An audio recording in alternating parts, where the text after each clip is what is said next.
बिस्मिल्लाहिर्रहमानिर्रहीम, अस्सलामुअलैकुम। प्रोग्राम मुकाबिल के साथ मैं हूं सरवत वलीम, रऊफ क्लास्टा और आमिर मतीन साहब हमारे साथ स्टूडियोज में मौजूद हैं। आज सबसे पहले आपको बताएंगे कि किस तरह से इलेक्शन कमीशन और वजारत खजाना ने मिलकर पार्लियामेंट को बिलडोज किया। हत्ता कि यह मामला जब सेनेट की कायमा कमेटी बराए खजाना के इजलास में खुला तो सब चौंक कर रह गए। इलेक्शन कमीशन की अगर बात करें तो इलेक्शन कमीशन हमेशा वही काम क्यों करता है जो कि हुकूमत के मन पसंद होते हैं, हुकूमत को पसंद आते हैं। इसके पीछे एक बहुत बड़ी और खौफनाक कहानी है, ये भी आपको बताएंगे कि आखिर मामला है क्या। दूसरी जानिब हमने देखा कि साबिक वजीर आज़म पाकिस्तान राजा परवेज अशरफ, उनका बयान बड़ी अहमियत का हामिल है कि वजीर आज़म से कहा कि 2 और 2 4 करने का वक्त आ चुका है, वजीर आज़म को मुस्ताफी हो जाना चाहिए। ऑपोजिशन जमातों के दरमियान राब्ते पहले से ज्यादा तेज हो चुके हैं, खुलकर पाकिस्तान पीपल्स पार्टी भी मंजर-ए-आम पर आ चुकी है। मगर ऐसे में राना तनवीर हुसैन का बयान कि इमरान खान सारा गांव मर भी जाए तब भी आप वजीर आज़म नहीं बन सकते, और वजीर खजाना इसहाक डार की जानिब से एक और नई कहानी वजीर आज़म से मुतालिक बताई गई है, उस पर भी बात करेंगे। कुछ बात होगी नैब, जो कि एहतसाब का इदारा तस्वुर किया जाता है। इस एहतसाब के इदारे का एहतसाब कौन करेगा? इतने बड़े पैमाने पर गैर कानूनी तौर पर तरक्कियां दी जाती रही हैं, इतना बड़ा स्कैंडल, इतनी बड़ी कहानी है कि वो भी आप तक पहुंचाएंगे। क्लासेस अब सबसे पहले तो हम इलेक्शन कमीशन से मुतालिक बात करेंगे। बहुत बड़ी बात, लाखों की मद में तनख्वाहें ली गई हैं और बहुत बड़ा स्कैंडल इसे कहा जा सकता है। मैं जरा इसका बैकग्राउंड बता दूं, ये क्योंकि ये पनामा लीक्स की वजह से ये चीज़ें अब दब जाती हैं, जो बड़े बड़े इस तरह की चीज़ें हो रही, स्कैंडल हो रहे हैं। लास्ट वीक यहाँ पे सेनेट की स्टैंडिंग कमेटी आन खजाना का इजलास हुआ है, हमारे पास डॉक्यूमेंट्स है, सारी चीज़ें हमने तैयार करके आपको दिखा भी रहे हैं। तो वहाँ पे मैं भी जाता हूँ, रिपोर्टर, आपको पता रिपोर्टर हूँ, अंदर से रिपोर्टर नहीं निकलता, तो मैं भी फिरता रहता हूँ पार्लियामेंट में, कभी कोई मीटिंग, कभी इजलास, कोई खबर, कोई स्टोरी, कोई कागज़, जो भी है। तो हमारे साथ जो हमारी टीम के मेंबर हैं, इमरान मगराना भी हैं, वो भी साथ होते हैं। वहाँ पे जो मीटिंग थी सेनेट की स्टैंडिंग कमेटी ऑन फाइनेंस की, उसको सलीम मांडवी वाला साहब जो है वो चेयर करते हैं। उसके मेम्बरान में जो बड़े अहम उसके मेम्बरान हैं, उसमें मोहसिन लगारी साहब हैं, उसमें कामिल अली आगा साहब हैं, उसके मोहसिन अजीज़ साहब हैं, ऐशा फ़रूक साहब हैं, सेनेटर हैं, पीएम नवाज़ की हैं, वो हैं। उसके बाद अतला महमूद साहब हैं। सो बड़ी हैवी वेट्स की कमेटी है। वहाँ पे बड़ी अच्छी गुफ्तगू होती है जो हमारे लिए लर्निंग की चीज़ होती है। अब की दफ़ा जो है पिछला इजलास हुआ है वो बड़ा एक्सप्लोसिव था, क्योंकि पनामा लीक्स हैं, लिहाजा को सीरियस नहीं ले रहा। उस इजलास में डॉक्टर वकार मसूद जो है वो सेक्रेटरी खजाना है, वो तशरीफ ले आए, एक अदद बिल लेके, बिल की कापी भी मेरे पास मौजूद है, जरा दिखा दूं मैं कौम को। ये लेके आए, ये 6 साल पुराना बिल है, 6 साल पुराना। उनसे पूछा गया कि एक्सीलेंसी ये क्या है, उन्होंने कहा जनाब कि ये एक बिल है जो 2010 में बनाया गया था, 2010 के बाद अभी तक इसकी अप्रूवल नहीं हुई। इस बिल के तहत उन्होंने कहा था कि चीफ इलेक्शन कमिश्नर हो और इलेक्शन कमिश्नर पाकिस्तान के जो मेंबर्स हैं उनकी तनख्वाहें हैं वो फिक्स होनी थी। 18वीं तरमीम के बाद ये तय पाया था कि इनकी जो सैलरीज हैं, अलाउंसेज हैं, उनको बाकायदा लीगल शक्ल दी जाए तो ताकि इनको तनख्वाहें मिलें। वहाँ पर यह इंकशाफ हुआ 6 साल से इलेक्शन कमीशन ऑफ पाकिस्तान के मेंबरान और चीफ इलेक्शन कमिश्नर की तनख्वाहें जो हैं गैर कानूनी तौर पर अदा की जा रही हैं, उनकी कोई कानूनी शक्ल नहीं है कोई, क्योंकि ये बिल पास ही नहीं हुआ। ये बिल पास नहीं हुआ, 6 सालों से तनख्वाहें दी दाद देना। अब जकूटा जिन में ऐसे नहीं कहता, फाइनेंस मिनिस्ट्री ने और इलेक्शन कमीशन ऑफ पाकिस्तान ने मिलकर एक बड़ा स्कैंडल किया है, बल्कि पार्लियामेंट की इससे बड़ी तौहीन नहीं हो सकती, जिसको बचाने के लिए नवाज शरीफ साहब और उनकी पार्टी निकले हुए हैं कि इसहाक डार साहब ने खुद पार्लियामेंट की तौहीन कराई है। ये सारी चीजें वहां कमेटी के सामने एक्सप्लेन की हुई हैं और सेनेटर्स वहां पे बिल्कुल आप कह सकते शिशदर होके, वो कहते हैं शिशदर होकर रह जाना, तो शिशदर रह गए। हुआ क्या, उन्हें यह कहा गया कि आपकी तनख्वाहों का बिल जाएगा पार्लियामेंट में, वो अप्रूव करेगी तो फिर आपको मिलेंगी। इन्होंने वाया भटिंडा क्या निकाला ब्यूरोक्रेसी ने। चीफ इलेक्शन कमिश्नर साहब ने जो पहले थे, उन्होंने एक लेटर लिख दिया AGPR को, जनाब कि मैं एज चीफ इलेक्शन कमिश्नर साहब मेरी इतनी तनख्वाह कर दी जाए, वो भी आपको बता देते हैं कितनी कर दी जाए, और मुझे इतने अलाउंसेस दें, मुझे इतनी गाड़ी दें, मुझे इतना पेट्रोल दें, इतना मुझे हाउस रेंट दें। और उन्होंने दाद दें जरा AGPR को, जो किसी को बगैर 2 रुपए दिए, बगैर बिल को 2 रुपए का भी हो तो 1.5 रुपया उसमें AGPR वाले खुद रख लेते हैं, उन पर इल्जामात लगते हैं। उन्होंने कैसे इनको आके अब्लाइज किया, अब्लाइज की देखें। अब इन्होंने इलेक्शन कमिश्नर साहब ने लिखा लेटर इनको AGPR को, उन्होंने कहा जनाब कि हमारी तनख्वाह, और ये जहन में रखिए रिटायर्ड जजेस जो हैं ये 6 लाख रुपए पेंशन भी ले रहे हैं। पेंशन भी लेते हैं और फिर तनख्वाह भी हासिल करना चाहते हैं। इसी पे तो बहस हुई ना वहां पे, मोहसिन लगारी साहब ने कि बाकी सेनेटर्स लड़ पड़े उनसे, खैर मोहसिन लगारी के उसमें पॉइंट बड़े वैलिड थे। उसमें कहा गया जनाब, इन्होंने कहा कि हमारी जो प्रोविजनल सैलरी है, प्रोविजनल का लफ्ज बड़ा अहम है, मैं इसको एक्सप्लेन करूंगा। उन्होंने जनाब ये होनी चाहिए 5,27,270, 6 लाख पेंशन के अलावा 5,27,270 हमारी तनख्वाह होगी। बिल्कुल। उसके बाद हमें सुपीरियर जुडिशरी अलाउंस मिलेगा 2,07,207, ये अलाउंस है, ये अलाउंस। फिर कहा हमें हाउस रेंट दिया जाएगा 65,000 रुपए, वो भी ये खुद इन्होंने लिखे हैं। ये अच्छा, खुद लिख के भेजे और प्रूव ना हुए फिर भी मिल रहे हैं। उन्होंने कहा 1600 सीसी कार मिलेगी, कार के साथ ड्राइवर मिलेगा, ड्राइवर के साथ 500 लीटर पेट्रोल मिलेगा, साथ में मेडिकल अलाउंस मिलेगा, छुट्टियां हाई कोर्ट के जज के हाजिर जज के मुताबिक हमें मिलेंगी, ये फरमाया। तो 8.5 लाख 9 लाख का पैकेज बना के 6 लाख पहले रहे हैं पेंशन से, इन्होंने भेजा AGPR को कि जनाब ये हमें पैसे रिलीज करें, हर महीने करें।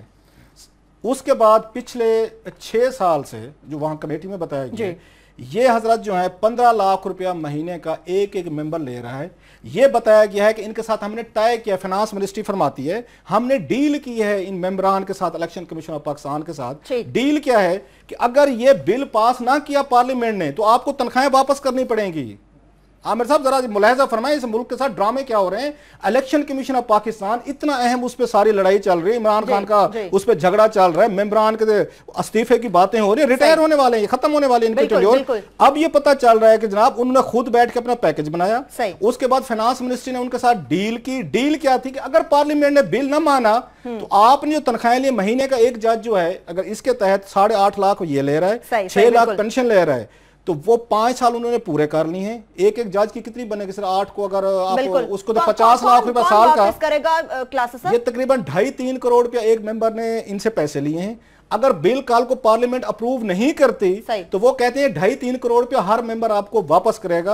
और जब इस पे सवाल करने की कोशिश की सेनेटर मोहसिन अजीज ने, तो जनाब वहां ये जो सेक्रेटरी भी ये बैठे हुए थे डॉक्टर वकार, उन्होंने वो चढ़ाई की उन पे, सेनेटर्स पे। अच्छा, नहीं जवाब दे सरकारी मुलाजिम है और चढ़ाई उन्होंने कर दी। लग रहा था कि असल जो जवाबदही कर रहे हैं ना इनकी सेनेटर्स की, वो डॉक्टर वकार मसूद कर रहे हैं। डॉक्टर वकार मसूद ने वो रगड़ा और वो लताड़ा, मोहसिन लगारी साहब ने स्टैंड लिया, उस पर उन्होंने बात की। बाकी 2-4 मिल गए उनके साथ, क्योंकि उनके पास खजाना है, खजाने की चाबी है, तो वो अपने तला महमूद साहब ने भी, मोहसिन अजीज साहब का भी सॉफ्ट कॉर्नर हमने देखा। मोहसिन अजीज का स्ट्रेंजली बात लंबी होगी, आमिर साहब से पीछे मैंने आना है। मोहसिन अजीज जो यूजुअली इन कमेटी में बड़े एक्टिव होते हैं, जो PTI के हैं सेनेटर, मैं बाजी में तारीफें भी करता रहा हूं, मोहसिन अजीज साहब ने भी उनकी हाँ में हाँ मिलाई कि नहीं जी ये ठीक कह रहे हैं, वकार मसूद साहब ठीक कह रहे हैं। वो भाई कैसे ठीक कह रहे हैं?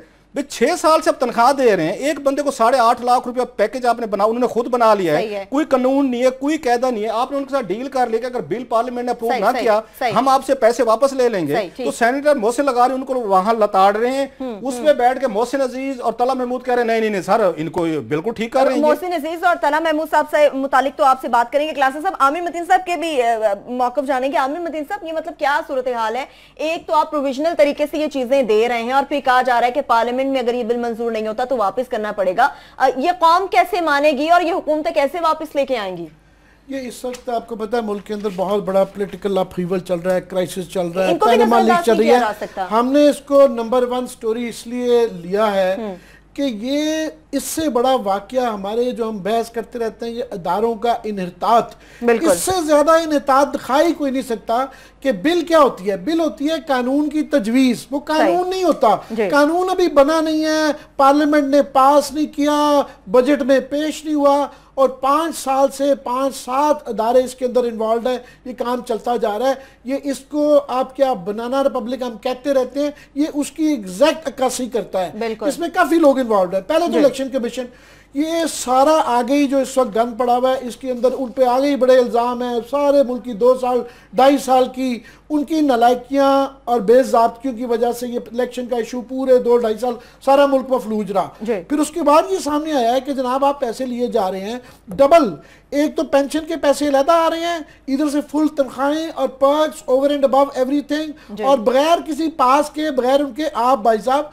आप जजेस राहत हैं, पूरे कानून समझते हैं, पूरे टेन्योर गुजार के, आपको नहीं पता कि आप रिफ्यूज करें, थोड़ी सी डिग्निटी दिखाएं कि आपको पता है कि ये प्रूव नहीं हुआ, कैसे आप ले सकते हैं पैसे, मगर लिए जा रहे हैं। उसके बाद डार साहब का बसात एहतराम, क्या मैं कहूँ आगे डार साहब, मैं कहता रहता हूँ, वो क्योंकि वो डिप्टी प्राइम मिनिस्टर हैं और बरगद का एक दरख्त है, बाकी इदारे डर जाते हैं। पहले ही उन पे इल्जाम है कि जनाब उन्होंने ये सर्कुलर डेट जो है, हम स्टोरी उसको फॉलो अप करेंगे, कि वो बगैर अकाउंटेंट जनरल की अप्रूवल के स्टेट बैंक को ऑर्डर करते हो, स्टेट बैंक वो भी जिम्मेदार है, जिम्मेदार है कि बगैर उसके वो भी पैसे दे देते हैं। सो इसमें अकाउंटेंट जनरल भी जिम्मेदार आ जाते हैं, इसमें डार साहब आ जाते हैं कि ओवर एंड अबव बजट तो कोई सेंक्टिटी नहीं, SORs के जरिए बगैर बजट के आप पैसे का अप्रूवल, मनी बिल जो है वो बजट के अलावा पार्लियामेंट के अप्रूवल के बगैर हो नहीं सकता। ये इतनी ज्यादा वायलेशन उसकी हुई है। फिर उसके बाद आ जाते हैं वकार मसूद साहब। याद रहे कि पिछले थोड़ी सी ब्रेक ले लेते हैं आमिर मतीन साहब, ब्रेक से जब वापस आएंगे वकार मसूद साहब की शान में गुस्ताखी करना बिल्कुल वकार मसूद साहब से मुतालिक तो बात करेंगे, कुछ जिस तरह से क्लासा साहब ने मोहसिन अजीज साहब से मुतालिक बात की, तला महमूद से मुतालिक बात की, उनका थोड़ा सॉफ्ट कॉर्नर देखने में आया कि किस तरह से प्रोविजनल तरीके से इतनी बड़ी लाखों की मद में हर महीने में ये तनख्वाहें वसूल की जाती रही हैं, इवन कि ये बिल पार्लियामेंट में मंजूर नहीं हुआ। और कुछ क्लासा साहब आपने अपनी गुफ्तगू के आगाज में आयशा फारूक साहबा का भी जिक्र किया था, उनसे मुतालिक भी मैं यकीनन बात करूंगी। छोटी सी ब्रेक के बाद हमारे साथ रहिएगा।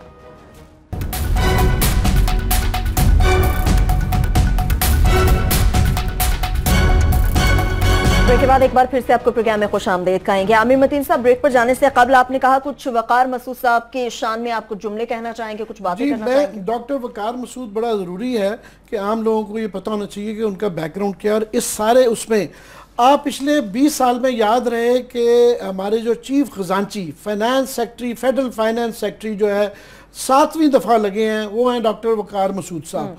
चाहे आप बेज़ाब्तियाँ पिछले 15 साल 20 साल में निकालें, जितने भी मेगा स्कैंडल्स हुए हैं बेज़ाब्तियों के, चाहे वो मुशर्रफ के दौर के थे, चाहे 1990 की दहाई के, उसके बाद असदारी साहब के दौर के, और अब के, कॉमन डिनोमिनेटर आपको मिलेगा वकार मसूद साहब। घूम फिर के क्यों उनको बार बार 7वीं दफा लाया गया है, क्यों लाया जाता है? कि वो रूल्स को बेंड करना चाहते हैं कि बादशाह सलामत की तरफ से जो ऑर्डर होता है या नहीं भी होता, अपनी ब्यूरोक्रेसी के वो पर्क्स के ऊपर बैठे हुए हैं कि ये काम ना हो, क्योंकि उनका एक इशू है कि वो एक डायरेक्ट भर्ती के अंदर जो है ना एनॉमली एक ब्यूरोक्रेसी की है कि वो 20 साल से वो टॉप ग्रेड्स में आ रहे हैं और पता नहीं कब तक वो रहेंगे। उन्होंने एक उसकी वजह से वो ओवरली पर्क्स का ख्याल करते हैं। उन पे आगे ही सुप्रीम कोर्ट के अंदर केस है कि उन्होंने ऑयल कंपनीज को बगैर किसी ऑडिट के स्टेट बैंक को डायरेक्टली कह के कोई 120 अरब रुपया जो दिलवा दिया हुआ है, वो केस दब किया हुआ है। बेताशा केसेस हैं, चाहे आप निकाल लें, जिसके अंदर घूम फिर के वकार मसूद आते हैं। अगेन इस केस में एग्जैक्टली वही है कि वो खजांची साहब के बजाय इसके के स्टेट के एक्सचेकर को वॉच करें, वॉच डॉग करें, वो बल्कि बेंड करके सारे उसमें दिए हैं। मैं ये समझता हूँ कि क्लास साहब इसकी डिटेल्स बताएंगे कि अब ये बजट एसओआर ये मजाक रह गया है, जिसको जब दिल करे जब वही वकार मसूद की आपने बात की है, जैसे कि क्लासा साहब ने भी कहा कि उनका कमेटी के सामने रवैया बॉस जैसा नजर आए, ना कि जवाबदेह सरकारी, बिल्कुल अग्रेसिव। अच्छा क्लासा साहब, अभी हम देख लें इलेक्शन कमीशन को सामने रखते हैं जब, तो इलेक्शन कमीशन के जो भी काम आते हैं सामने वो हम देखते हैं कि हुकूमत को बड़े पसंद आते हैं। इसके पीछे कहानी है क्या, मामला क्या है, आखिर हुकूमत के पसंदीदा काम ही क्यों इलेक्शन कमीशन करता है? अब आपको पूरी कहानी समझ आ जानी चाहिए कि जो हम निकाल के लाए हैं कि इनके हाथ में गिदड़ सिंह क्या है हुकूमत पाकिस्तान के हक में, कि वही जो कुछ ये चाहते हैं इलेक्शन कमीशन वैसे करता है। अपोजिशन कुछ भी कहती रहे, नहीं सुनती। इन्होंने जो उनके सर पे तलवार इन्होंने लटकाई हुई है, तलवार ये बिल है, ये बिल है जिसपे मोहसिन अजीज साहब पीटीआई साहब के जो हैं वो पीटीआई के खामोश बैठे रहे। हालांकि उसको पता होना चाहिए था, का इशू होना चाहिए, पीटीआई का इशू होना चाहिए था कि हुकूमत ब्राइब कर रही है। एक तरफ कैरेट एंड स्टिक है, ये कैरेट एंड स्टिक है। एक अंधे के हमारे जैसे रिपोर्टर बैक बेंचर जो बैठे थे, ये बिल हमें समझ आ रहा था, मोहसिन अजीज साहब को समझ नहीं आ रहा था। वो कहते नहीं ये ठीक कह रहे हैं, ये डॉक्टर वकार साहब बिल्कुल ठीक कह रहे हैं, बिल्कुल चुप रहे हैं। जो मेरे लिए एक उनका रवैया, मेरा ख्याल है एज ए सेनेटर बात करनी चाहिए थी। इसमें कैसे है, एक जज साहब जो हैं, जब उनको आप गैर कानूनी तौर पर हर महीने 8.5 लाख रुपए उनको अदायगी कर रहे हैं, सही, और आपने एक तलवार लिख के रख दी है कि अगर ये बिल पास ना हुआ तो ये आपको 1 करोड़ रुपया जो साल का मिला है ये आपको वापस देना पड़ेगा। तो आपका क्या ख्याल है कि मेंबर जो बैठे हुए हैं ईसीपी का, वो क्या करेगा? खामोश रहेगा? वो ना खामोश नहीं रहेगा, वही कुछ करेगा जो उसको करने को कहा जाएगा। 6 साल से कभी दुनिया की तारीख में सुना है कि इलेक्शन कमीशन ऑफ पाकिस्तान है, उसके 4 मेंबर हैं, एक चीफ इलेक्शन कमिश्नर है, उनको जो 1 करोड़ रुपया साल पे एक बंदे को तनख्वाह मिल रही है, उसमें से पता ये चलता है वो गैर कानूनी है और कभी वो हटाई जा। 6 साल से बिल पार्लियामेंट में पड़ा हुआ है, वो पास ही नहीं हो रहा उनसे एक चीज। सो इसलिए ये अपनी मर्जी का काम करवाते रहे और ये मर्जी के काम तो ये करते हैं, एक चीज। दूसरा, इन्होंने डॉक्टर वकार मसूद साहब का पूरा तारुफ नहीं करवाया।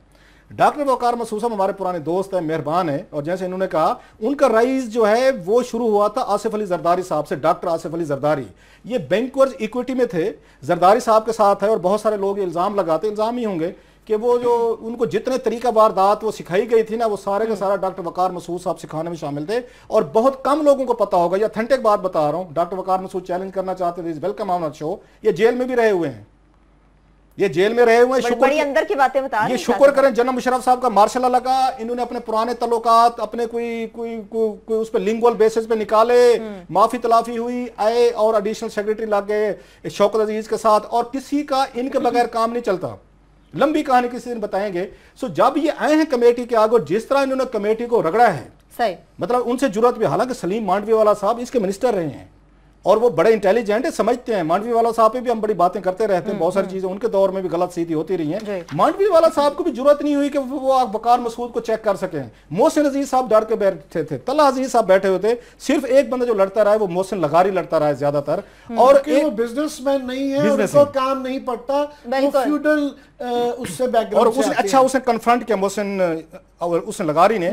अगली बात जो बड़ी अहम थी कि इसहाक डार इस कमेटी के आगे जाने को तैयार नहीं है, और ना इनको वो कहते ना घास ना डाल, और कमेटी ने कहा भी है कि डार साहब नहीं आते, ना चौधरी निसार अली खान साहब ये वजारत दाखिला की कमेटी के सामने जाते हैं, ना डार साहब यहाँ पे जाते हैं। एक और बड़ा इंपॉर्टेंट पॉइंट बताऊं आपको, इन्होंने अख्तर बुलंद राना पे, आपको याद है क्या इल्जाम था? बिल्कुल बिल्कुल, हमने ये डिस्कस किया था क्लासा साहब। इल्जाम ये था जिस पे ऑडिटर जनरल पाकिस्तान को इन्होंने डिसमिस करवाया था, क्योंकि उन्होंने जुर्रत की थी 480 अरब रुपए का उन्होंने ऑडिट किया था, जो आईपीपी को पेमेंट की थी सालदार ने स्टेट बैंक के साथ मिलकर, जो आमिर साहब अभी बात बता रहे थे, उसकी ऑडिट करने की जुर्रत कर ली थी अख्तर बुलंद राना ने। उनको डिसमिस कराया गया, चार्ज लगाया कि इन्होंने 30,000 रुपया अपनी तनख्वाह गैर कानूनी तौर पर बढ़ा ली है। ये इल्जाम था पब्लिक अकाउंट्स कमेटी इन्वेस्टिगेशन की, ये जुडिशियल कमीशन तक, सुप्रीम जुडिशियल कमीशन में रेफरेंस भेजा पीएससी ने, वहां पे एक ही या दूसरी पेशी पे उनको डिसमिस करके घर भेज दिया गया। इस बारे में क्या कहेंगे?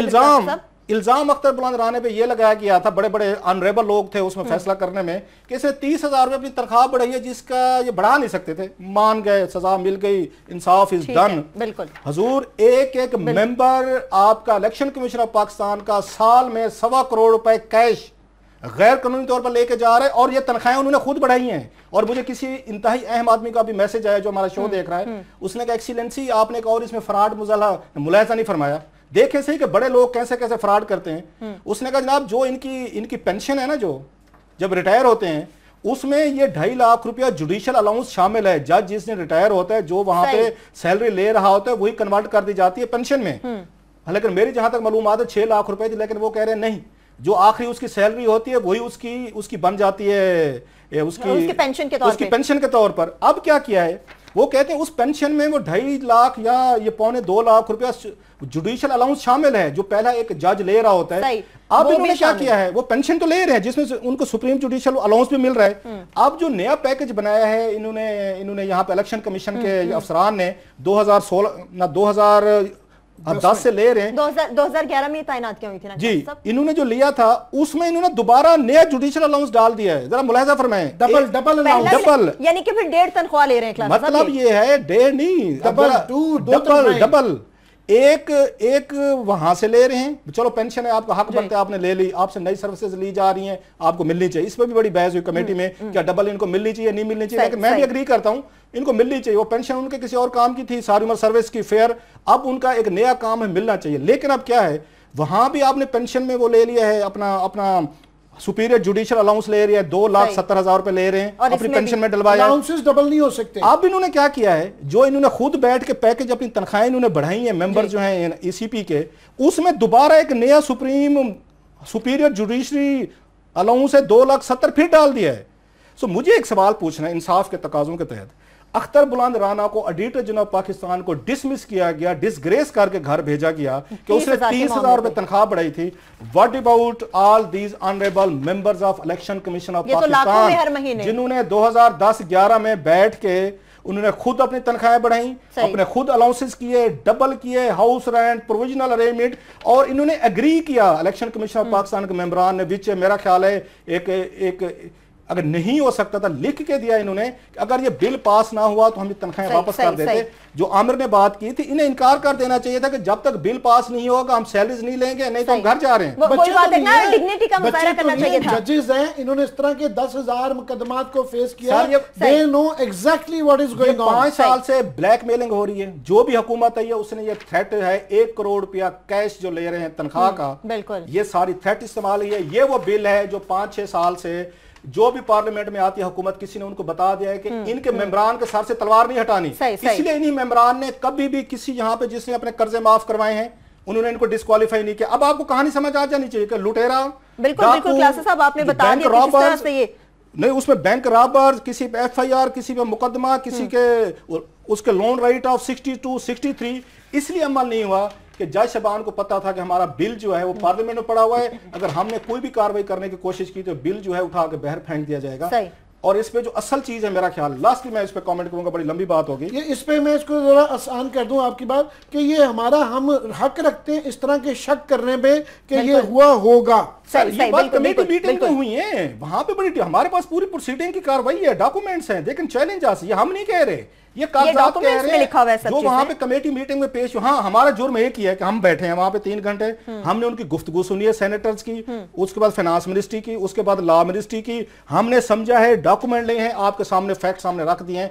लेकिन ये बहुत बड़ा अहम सवाल है जो वहां पे उठाया गया और इसको मजाक में लिया है सेनेटर्स ने, मादरत के साथ जान के मान पाऊं, और अगली दफा उम्मीद है कि मुझे बैन करके निकाल नहीं देंगे कि हजूर आप निकल जाएं कमेटी से, आप हमारी गुस्ताखी करते हैं। I hope it won't happen कि ये उनको पूछना चाहिए था इसको, और उन्होंने अप्रूव नहीं किया। ये भी बताऊं जो अच्छी चीज की सलीम मांडवी वाला साहब ने और 2-3 सेनेटर्स ने, एक चीज मैं जरूर कहूंगा आयशा फारूक के बारे में, जो सेनेटर है नवाज क्लासेस अब ब्रेक से वापस हैं, मैं आयशा फारूक के बारे में एक कमेंट करना चाहता हूं। आयशा फारूक साहब के बारे में भी बात करेंगे, क्लासेस साहब क्या बात करना चाह रहे हैं आयशा फारूक साहब के मुतालिक। और दूसरी बात कि क्लासेस साहब ने बड़े अच्छे और वाज़ेह अल्फाज में, आमिर मतीन साहब ने भी ये वाज़ेह कर दिया कि ये वो गीदड़ सिंगी है जिसकी बिना पर हुकूमत फायदा उठाती है और अपनी मर्जी के काम करवाती है, और इलेक्शन कमीशन भी मजबूर है और हुकूमत के मनपसंद काम ही किए जाते हैं। इस सूरत हाल पर तो बात करेंगे ही, इसके साथ साथ मौजूदा मुल्क की सूरत हाल में ऐसे में पहले इफ्तिखार चौधरी साहब का बयान, उसके बाद फिर राजा परवेज अशरफ का बयान कि अब 2 और 2-4 करने का वक्त आ गया, वज़ीर आज़म को मुस्ताफी हो जाना चाहिए। सारी सूरत हाल पर बात करेंगे, छोटी सी ब्रेक के बाद हमारे साथ रहिएगा।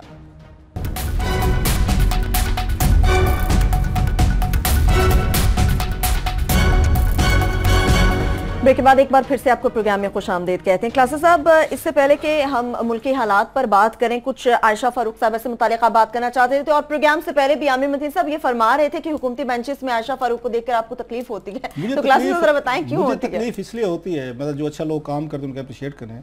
बड़े अरसे बाद मैंने कोई वुमेन को पार्लियामेंटेरियन देखी। इससे पहले सुगरा इमाम थी, वो चली गई हैं यहाँ से। अगर मेरा ख्याल है पार्लियामेंट में, सेनेट में किसी को मिस किया जाता है, पर्टिकुलरली एज रिपोर्टर मैं कह रहा हूँ, वो सुगरा इमाम थी।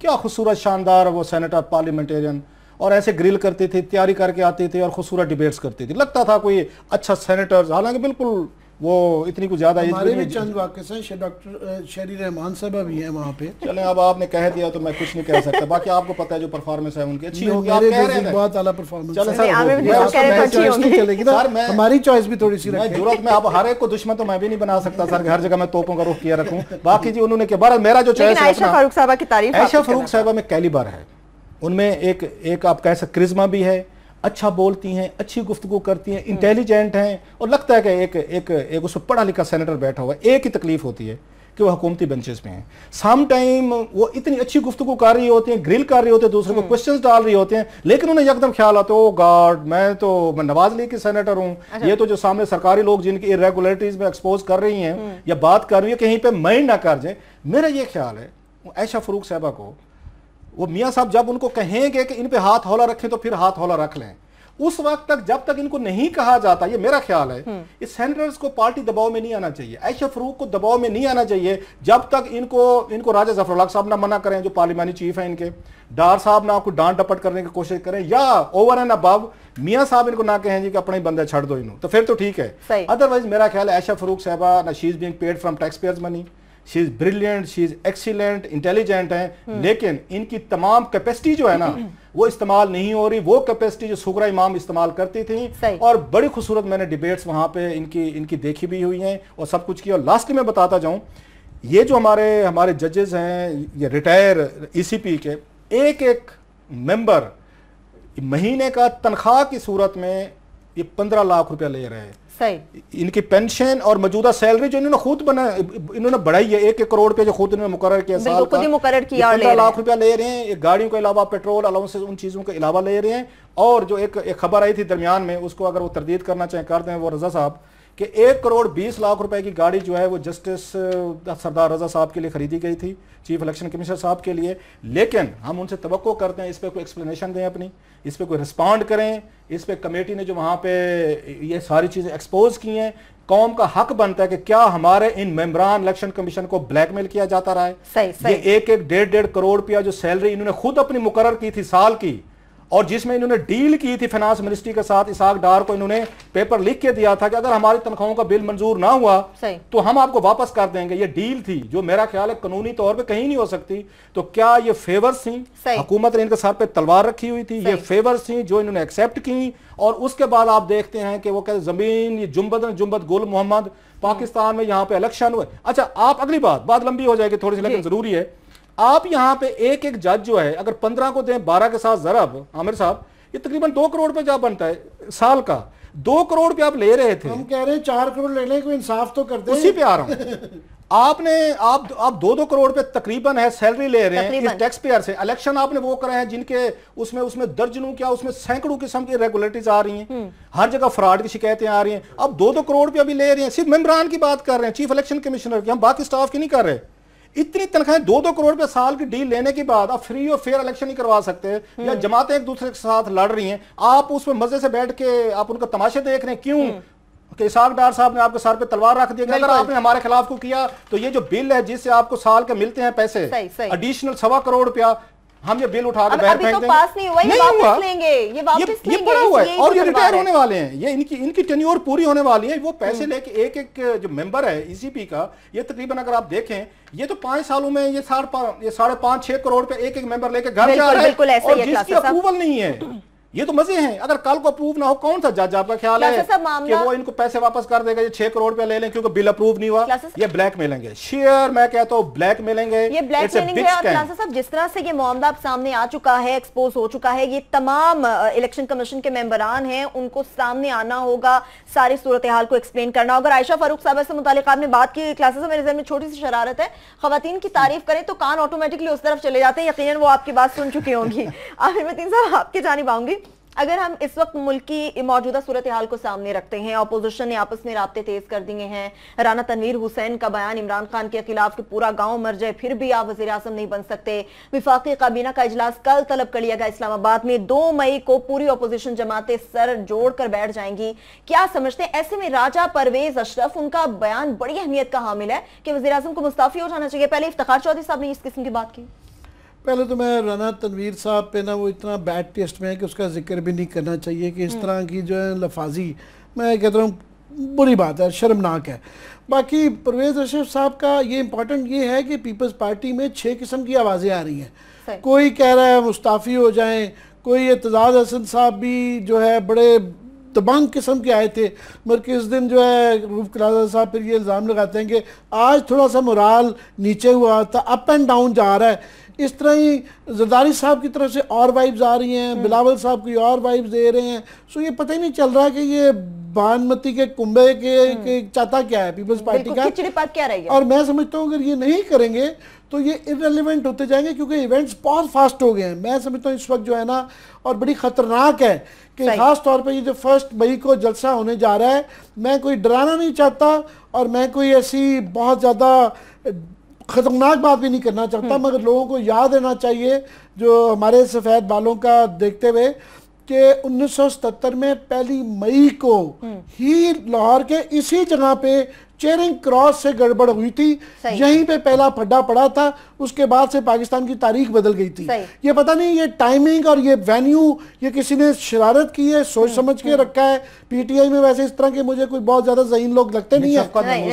शफकत महमूद साहब बिल्कुल उस वक्त डीएमजी में थे और वो शायद उनको ये याद हो, मगर ये पता नहीं क्या जान के किया गया या नहीं, मगर ये बड़ी खतरनाक है। सेम वेन्यू सेम प्लेस, सिर्फ ये है कि 31 साल का फर्क पड़ा है। सो आई होप कि हिस्ट्री इज नॉट रिपीटेड। पर इसको जो मैं ज्यादा समझता हूँ कि इसको इसलिए थोड़ा सा संजीदा ज्यादा हो गया है कि नून लीग को समझ नहीं आ रही, उनके अजीब जला गए हैं। और ये आज हम देख रहे थे ये रिपोर्ट, अभी डार साहब कह रहे थे कि प्राइम मिनिस्टर साहब जो है ना शायद बाहर दोबारा जा रहे हैं। नई कहानी है, नई कहानी। अभी हम पिछले दिनों हम सोच रहे थे कि हमें जिस तरह चौधरी निसार साहब ने तस्वीर खींची थी तो हमें तो लग रहा था कि प्राइम मिनिस्टर शायद बैसाखियों में जाएं। उसके बाद वो गए लंदन में, वो तकरीरें हुई, वो वापस आ गए और उनकी बेटी ट्वीट करती रही, शेर लंबा करके उन्होंने शेर लिखा कि शेर वापस, पता चल रहा है कि शेर की एकदम तबीयत खराब हो गई है। सो ये इसके पीछे रूटीन में तो चलता है, मगर वो आता है तो पता नहीं कि क्या चल रहा है। दूसरा इसमें बड़ी इंटरेस्टिंग है चौधरी निसार साहब का। एक छोटी सी ब्रेक ले लेते हैं, वापस आकर आपका जो अधूरी बात रह गई है वो भी मुकम्मल करेंगे और यकीनन क्लासा साहब इस सारी सूरत हाल पर क्या तज्जिया पेश करेंगे वो भी बात करेंगे। कुछ नैब की भी बात की जाएगी कि गैर कानूनी तौर पर किस तरह से तरक्कियां दी जाती हैं। एहतसाब करने वाले इदारे के जो एहतसाब शिकन अमाल है उनसे पर्दा उठ चुका है। तफसीलन आपको बताएंगे एक ब्रेक के बाद, हमारे साथ रहेगा।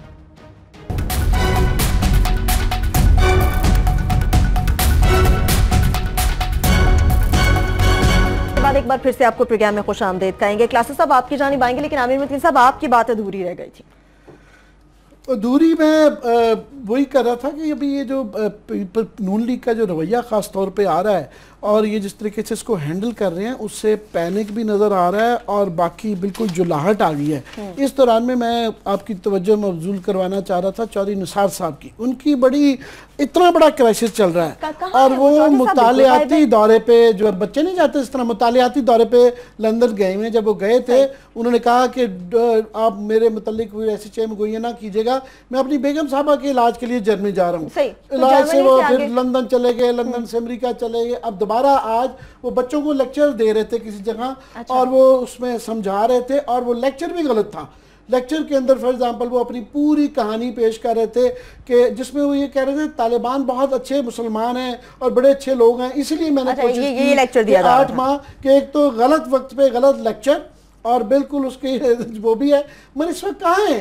इस वक्त तो मेरा ख्याल है उनको यहाँ खड़े होके ये क्लासेस साहब उनको तुले हुए हैं कि नून लीग के अंदर नवाज शरीफ से शायद ज्यादा बेहतर या कम अज कम उनके बाद जो है Chaudhry Nisar prime ministerial candidate हैं, ये बता सकते हैं। मैं इनसे पूछना चाहूंगा कि इस वक्त ये क्राइसिस इनका चल रहा है और ये सबर नहीं रहा किसी तरीके, तो निसार साहब किधर हैं, क्यों हैं? बिल्कुल ये आप मुस्कुरा रहे हैं तो अब बताना पड़ेगा आपको। नून लीग के प्राइम मिनिस्टर कहाँ हैं? मैं एक चीज से I am sick of it, जिस वजह से मैं चाहता हूँ चौधरी निसार अली खान को इस मुल्क का वजीर आजम बनाना। कम से कम एक वजीर आजम पिछले कोई, मेरा ख्याल है मैं कब की बात करने वाला हूँ, ये कोई 90s से लेके इवन मिड 90 उन मोहम्मद खान जुनैजो के बाद, हालांकि जुनैजो साहब पे भी अगर उनकी बुक पढ़े ना, सदरुद्दीन हाशवानी साहब ने जो लिखी है ना द ट्रूथ, उसमें उन्होंने भी इंकशाफ कर दिया था। मेरा भी दिल टूट गया था थोड़ा सा। उन्होंने कहा एक दिन मेरे पास फलां साहब तशरीफ लाए, ब्यूरोक्रेट अनवर जहद का नाम था अगर मैं गलत नहीं कह रहा, उन्होंने ये कहा जनाब कि वजीर आजम वो जुनैजो साहब जो हैं उनकी एक अदद गाड़ी है, वो ये चाहते हैं ये गाड़ी आप इतनी कीमत में आप खरीद लें। ये सदरुद्दीन हाशवानी साहब ने अपनी किताब में लिखा है, बड़ी खूबसूरत किताब है, बड़ी उसमें भी ये किसी दिन बात करेंगे।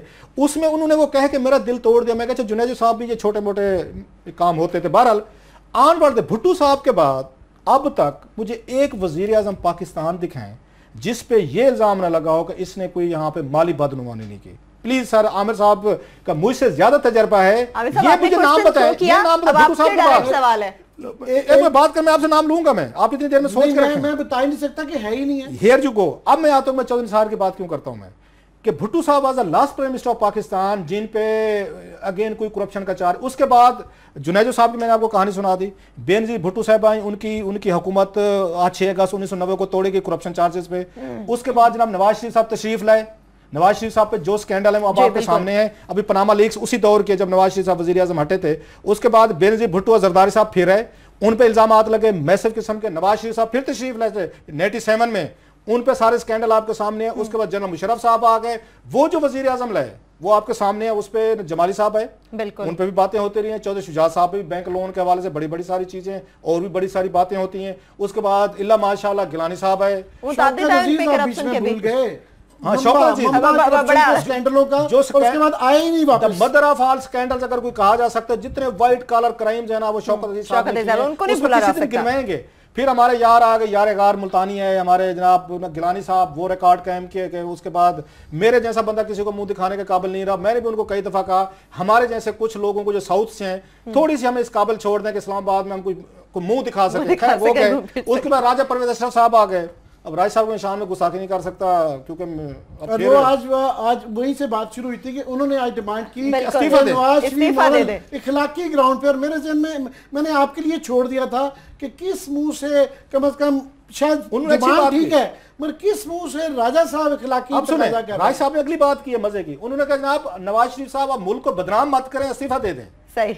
अब बात जाता है कि मैं चौधरी निसार पे कहता हूँ कुछ भी कह रहे हैं चौधरी निसार अली खान साहब को, कम अज कम चौधरी निसार के बारे में सो फार हमारे पास कोई ऐसा सबूत नहीं है कि चौधरी साहब ने कहीं पे इरेगुलरिटीज की हूं, उन पे कोई नैब केस हो, कोई FIA केस हो, कोई अदालतों में ईमानदारी अपनी जगह। मगर वजीर आजम मैं तो डर ही जाता हूं जब मैं इमेजिन करता हूं ना उनके बाकी जिस तरीके से वजीर दाखिला वो चला रहे हैं, जिस तरह मैं चाहता हूं अपनी जिंदगी में टेक ओवर कर ले इस्लामाबाद और वो लाहौर जाते रहे। अब देखना आपकी ख्वाहिश पूरी हो गई या आमिर मतीन साहब की ख्वाहिश है? वो कहते हैं आई हैव ए ड्रीम, वो मार्टिन लूथर वाला आई हैव ए ड्रीम कि भुट्टो साहब के बाद कितना अरसा गुजरा, 40 साल से ज्यादा हो गए सर। एक प्राइम मिनिस्टर ऑफ पाकिस्तान हमारी जिंदगी में दे दें, चाहे वो जैसे चौधरी साहब ने खुद कहा है आज वहां पे लंदन में कि मैं मिजाज का तेज हूं, मैं गुस्सा कर लेता हूं, मैं लड़ पड़ता हूं, बला बला। मेरे डिफरेंसेस हैं गवर्नमेंट के, याद रहे कि आज बड़ी ये बड़ा अहम पॉइंट है। दे रहे मुझे चौधरी साहब के हक में दलीलें नहीं देने से रोक नहीं सकते। जैसे एक तारिक फातमी साहब के बारे में एक बात मुझे किसी ने बताई थी कि साहिबजादा यकूब साहब खान साहब बैठे हुए थे तो उन्होंने मुंह पे कहा कि वो जो अमेरिकन है ना फॉरेन उस सेक्रेटरी थे जॉर्ज शुल्ज, उनसे आप बड़े डिप्लोमेट हैं। अच्छा साहबजादा साहब नफीस इंसान थे, उन्होंने कहा नहीं सर ऐसी बात भी नहीं। तो तारिक फातमी साहब ने कहा कि सर आप मुझे हक बात कहने से नहीं रोक सकते। ये साहब इस तरह की कोशिशों से मुझे आप उनका जो केस है ना चौधरी निसार अली खान साहब एज अ प्राइम मिनिस्टर हमारी जिंदगी में इस मुल्क को भुट्टो साहब के बाद चौधरी निसार अली खान साहब जैसे भी हैं, वो रिवेंजफुल हैं, वो विंडिक्टिव हैं, वो शार्ट टेम्पर्ड हैं, वो खुद भी मानते हैं अपनी गलती मानी है। फॉर गॉड से हफ्ते के लिए, महीने के लिए, 2-3 साल मजीद जो रहेगा, अगर बलोचिस्तान में वजीर आला चेंज कर सकते हैं, मालिक साहब की जगह वहां पे आप उनको जहरी साहब को ला सकते हैं, 2.5 साल हमें भी खुशी दे दें। एटलीस्ट नवाज लीग ये कह सके कि here is the prime minister of Pakistan जिस पे कोई करप्शन नहीं है, कोई केस नहीं है, कोई स्कैम नहीं है। मैं I am sick of it, scandal कर करके आपकी सादगी पे क्या कह सकता हूं कि ये एक्सपेक्ट करना कि नून लीग, याद रहे नून नवाज शरीफ से निकलता है तो वहां पे ये उम्मीद करता है कि खानदान से बाहर कोई आदमी इस तरह की पोस्ट पे आ जाएगा। हमारा हक नहीं है। किचन कैबिनेट एक और इस्तेहारा होता था, अब ये क्या पता था कि हमें किचन आपका लेकिन आप अपने पिछले प्रोग्राम में ये बात कर चुके हैं कि नून लीग चौधरी साहब को इतना मौका नहीं देगी। मैंने इतना कहा, आपने किचन कैबिनेट का पहले तो कौम को मुबारकबाद दे दें। सुना है कल कैबिनेट हो रही, 6-7 महीने बाद नवाज शरीफ साहब को कैबिनेट वजीर भी याद आ गए, पार्लियामेंट भी नहीं जा रहे। मैं सिर्फ इतना कहता हूं इस मुल्क और कौम का हर वजीर आजम जो 10 महीने गिने हैं, अभी भी नवाज शरीफ पे नैब के केसेस हैं, गिलानी साहब पे हैं, राजा साहब पे जो लिविंग प्राइम मिनिस्टर्स हैं, हमें एक थोड़ी सी मेहरबानी करें। हम बड़े सैडिस्ट हो चुके हैं, हम बड़े सिक हो चुके हैं इस मुल्क के बारे में करप्शन की स्टोरीज कर करके, लिख के, पढ़ के। दुनिया में करप्शन, आजकल नवाज शरीफ साहब का नाम दुनिया भर के कौन से अखबार में उनका नहीं छप रहा बैड नेम के साथ। हमें एक प्राइम मिनिस्टर दे दें, 6 साल के लिए दे दें, 2-2.5 जिसके बारे में ये कहा जा सके कि यार ये अदालतों में पेश नहीं हो रहा, इस पर नैब इन्वेस्टिगेशन नहीं कर रहा। Here is the man again who can do a business. बाकी जहां से ईंट उठाए नीचे से स्कैंडल निकलता है। आमिर साहब को नहीं पसंद हमारे दोस्त चौधरी निसार अली खान साहब, इनकी मर्जी। आज कितना उन्होंने बहादुरी का मुजाहरा किया है। साहब का आपको वाकया एक आपने सुनाया, एक मैं भी आखिरी लास्ट सुना दूं क्योंकि आज हम नैब का बहुत बड़ी चीजें हैं, हम पोस्टपोन कर देते हैं इसको। फातमी साहब जब नवाज शरीफ साहब वजीर आजम नहीं थे तो उस वक्त भी काफी सारे लोग भी नवाज शरीफ साहब ये भी प्राइम मिनिस्टर ही कहते थे। तो एक आध दफ़ा नवाज शरीफ साहब ने कहीं उस ज़माने में कह दिया कि अगर मैं दोबारा वज़ीर आज़म बना, तो ये क्या कह दिया आपने, दोबारा सर आप वज़ीर आज़म हैं। वो उन्होंने नवाज शरीफ ने कहा नहीं मेरा मतलब है अगर मैं बना, उन्होंने कहा नहीं आप बने हुए हैं। तो ये तरक्कियां जो हैं ऐसे ही होती हैं, इसी तरह ये दरबारी कल्चर होता है। आजकल हालात उनके सुना है कि उन्होंने कोई फेयरवेल टाइप स्पीच की है फॉरेन ऑफिस में, तो वो पता नहीं आपकी वजह से है किसी और वजह से है, पर हालात मुझे उनके थोड़े से जो है ना दिगरगून लगते हैं। क्लासेस आप क्यों खामोश हो गए? नहीं, जो असल उसमें तारिक फातमी साहब के हवाले से बात हो रही थी, लेकिन एक जो मेन इशू है जिसको हम आके एड्रेस नहीं कर पा रहे, आपके मुल्क को एक ब्रेक की जरूरत है, हमें बदनामी है, हमारे अंदर लोगों में एक यहाँ पे आप कह सकते डेस्पॉन्डेंसी आ चुकी है कि लोग होपलेसनेस का शिकार हो चुके हैं कि कुछ भी नहीं हो सकता। मेरा दोस्त है तबस्सुम भट्ट, न्यूयॉर्क में आइलैंड में होते हैं, तो वो हमेशा मुझे मैसेज लिख के भेजते हैं तबस्सुम भट्ट साहब कि क्लासा साहब तुझे कुछ भी कर लो, होना कुछ भी नहीं। सो हम ये चाहते हैं, नून लीग जो मैं हमेशा कहता रहा हूँ, इन पर दबाव बढ़ने वाला है, ये मैं अभी से आपको बता रहा हूँ, मई जून नवाज शरीफ साहब के लिए टफ महीने हैं, सही, अगस्त उससे मजीद टफ होगा। बेहतर ये होगा वो एक हाई मॉरल पोजीशन लें, लेने के बाद इस्तीफा दें और वो हीरो बन जाएंगे। और चौधरी निसार अली खान साहब वाले एक ऐसा बंदा है, प्रोफेसर गनी साहब ने जो आप बातें कर रहे हैं ना, आज तारिक चौधरी साहब ने बड़ा अच्छा दिया है, बाकी लोग वहां से पढ़ लें जो क्लासा साहब ने। ठीक है, बातें तो वही बहुत ज्यादा हैं जिनके ऊपर बात करना थी, लेकिन वक्त की कमी का सामना है और नैब से मुतालिक जो स्कैंडल हमने आपके सामने रखना था, इंशाल्लाह आइंदा आने वाले प्रोग्राम से उस पर बात करेंगे। और चौधरी साहब से मुतालिक जो क्लासा साहब ने बात की और आमिर मतीन साहब का जो कमेंट था, उस पर मैं सिर्फ एक मिसरा कहूंगी कि हजारों ख्वाहिशें ऐसी कि हर ख्वाहिश पे दम निकले। इसके साथ ही प्रोग्राम अपने इख्तिताम को पहुंचता, अपना बहुत सा ख्याल रखिए, खुदा हाफिज।